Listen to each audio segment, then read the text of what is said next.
start out by kind of wrapping up Saturday's game against Duke and then looking ahead to Carolina this coming Saturday. Okay. I thought we played really well against Duke in the first half. We hit some big plays offensively, and we were able to keep them out of the end zone even though we gave up a ton of yards. Second half got off to a terrible start with a turnover on offense and then fumbling the kickoff return.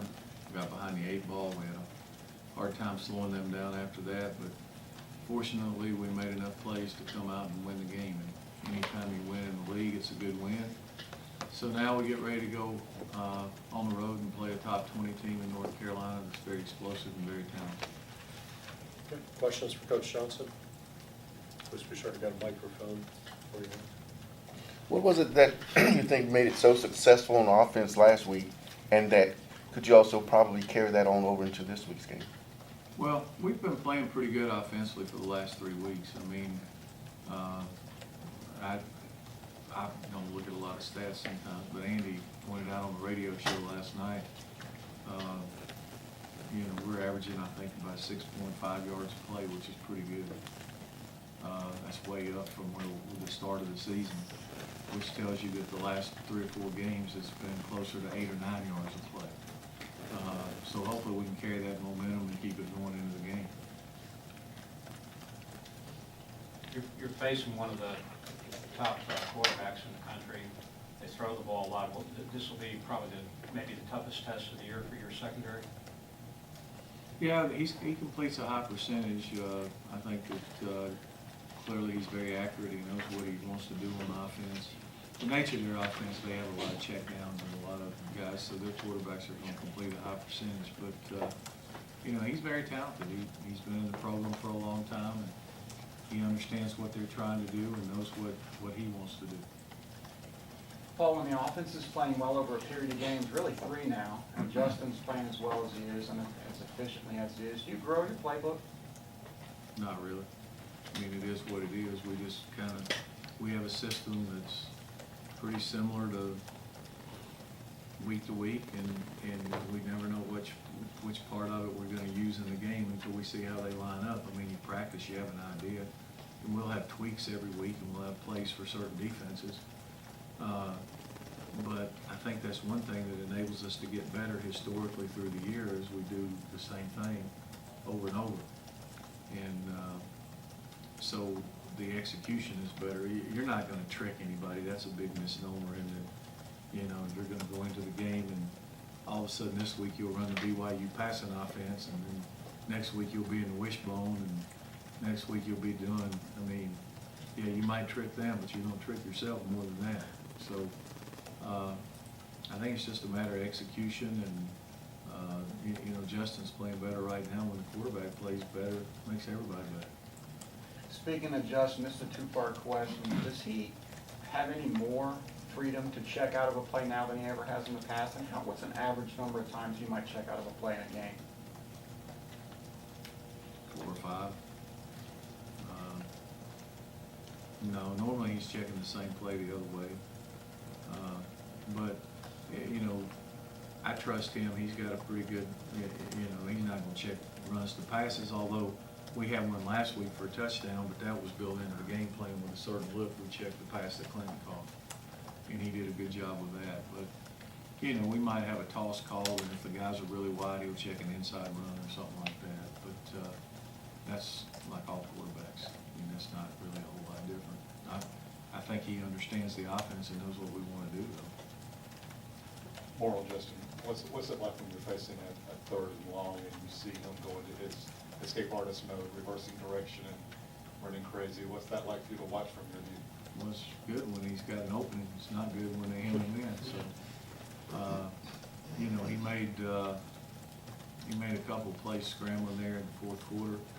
The last one, you know, he saw a crease and took off. The wide receiver was also pretty much wide open. The guy was going to throw it to off play action on the post corner. So, but anytime he can pull it down and go with it, that's great. Questions for Coach Johnson? I remember you saying at the end of last year that I think that the biggest priority you were gonna have going in the spring was protecting Justin better. And I'm curious, how do you see it so far, and what do you think the biggest changes are? Well, I think we're better at it. We added a couple of pass schemes. We're really throwing more passes off play action, which is our better protection. And we're probably playing a little better pass protection on the offensive line than we did a year ago. Up until the last game, the beatback has been a lot better in pass protection. Coach, knows you have been passing the ball a lot more, seems like this year. In terms of recruiting, do you think that helps you at all? People seeing that you guys are willing to pass the ball a little bit more than maybe previous years? I don't know, we're not throwing any more than we always have, we're just completing more. We threw it 14 times Saturday. Historically, if you go back and look, we've thrown it between probably 15 and 20 times a game for a long time. We're being a lot more proficient with it. The percentage might be a little bit higher because we're not running as many plays as normal. Yeah. You're saying that you're running a lot of stuff off play action. Obviously some of it is A just lot due to of the. play action protections, Right. yeah. So a lot of it has to do with just the running game being more effective and teams having to. Yeah, some of it. I mean, the first play that we hit in the game was just to stop and go. It was, if I told you why I called that, you'd think I was crazy. But basically, I watched them warm up, and they were breaking on 3-step. So I thought to myself, for the first chance I get, I'm gonna give you a 3-step and go. And the guy broke on it.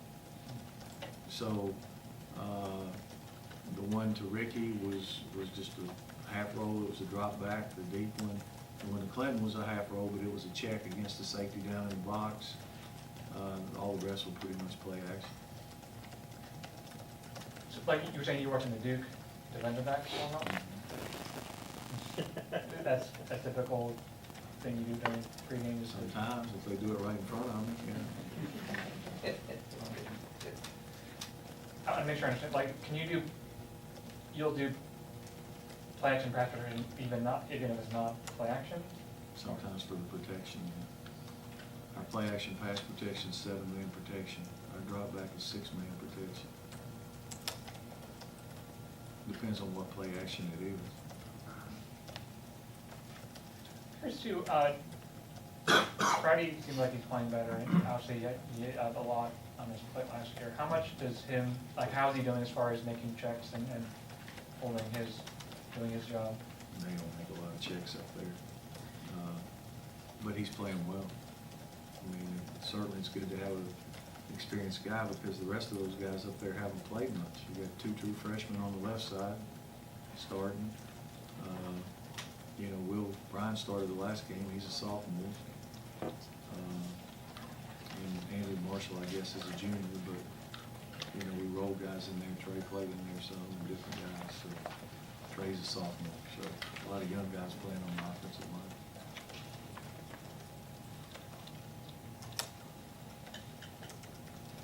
Can you provide an update on Dedrick? Is he cleared for practice? Physically, he's clear. Speaking to Marshall, he's been banged up a couple different times this year. Is he just one of those things where you just have to play through it as the season goes on? Who? Andrew Marshall. Yeah, it's mostly, it's nothing serious. I mean, it's something, he's a pretty tough kid. He's fought through it pretty good. Well, when we see the offense working so well with the passing game and complemented with the running game, it seems to be just like a beautiful thing of art. What would be the most important component to making the offense work? For us to be successful on offense, we need to be able to run the ball. That's the bottom line. That's who we are. And if you can run the ball successfully, then it's going to open up the passing game, just like the long pass to Clinton in the last two home games for touchdowns. It's because they rocked the safety down all the way in the box. I mean, and they're trying to play a man-to-man from a guy standing on the line of scrimmage. And that's hard to do. And if you can protect the quarterback, there are gonna be guys open. If you couldn't run the ball, that safety wouldn't be right down in there, so it's kind of a catch-22, and through the years, it kind of feeds off itself, it's a system, and when you're operating correctly and blocking folks a little bit, you have some answers for what people do. Now, I said before, physical superiority cancels all theory, so if they're just whipping your butt up front, it makes it all look rough, because it's hard to get anything going. But when we run the ball successfully, and when I'm saying run the ball successfully, I'm talking about, 280 a game and above, all the way up to 350 or 400 a game, and we're pretty good. In 14, when we got that thing humming, we were rushing for about 340 a game. And when you do that, they have to take chances on defense, which opens up the passing game. And our receivers have been making some plays in the passing game on back shoulder. If you're a receiver in this offense, you're going to get a ton of one-on-one. And off play action, like the deep ball that we hit to Ricky, when Duke scored, we scored in 2 plays, I think. It was the deep ball we hit to Ricky was just a run-pass option that was play action and single coverage, and really he just threw him a jump ball, and the guy lost the ball because it comes so fast. And then the next one, they walked the safety down in the line, and he hit the guy for a touchdown. And he checked, that was a run call, and he checked it into a pass. Paul, there may be a fairly long list of detailed explanations suggesting what the defense needs to do to be better. Is there a Cliff Notes version? I think that we need to, everybody's got to have an idea of what everybody else is doing. You know what I'm saying? And you've got to limit the mistakes and the alignment errors and those kind of things. And if you're still having them this late in the year, you've got to cut back on what you're doing. I mean, you can have the best plans in the world, but if the guys out there on the field can't get it, then it's not going to be good. And you just got to make some plays. Like the kids on offense made plays. Somebody's got to back the ball down on 3rd down, or somebody's got to get a sack, or somebody's got to. There were times Saturday where I can think of 2. One time the tight end caught a ball down across the middle. I mean, Terrell Lewis was draped all over him and just missed the ball by about this much, tipping it. There are other times where we missed tackles. We had them 2nd and 16 one time, and I remember they ran a quarterback draw. We got a guy unblocked right to the line of scrimmage and missed the tackle.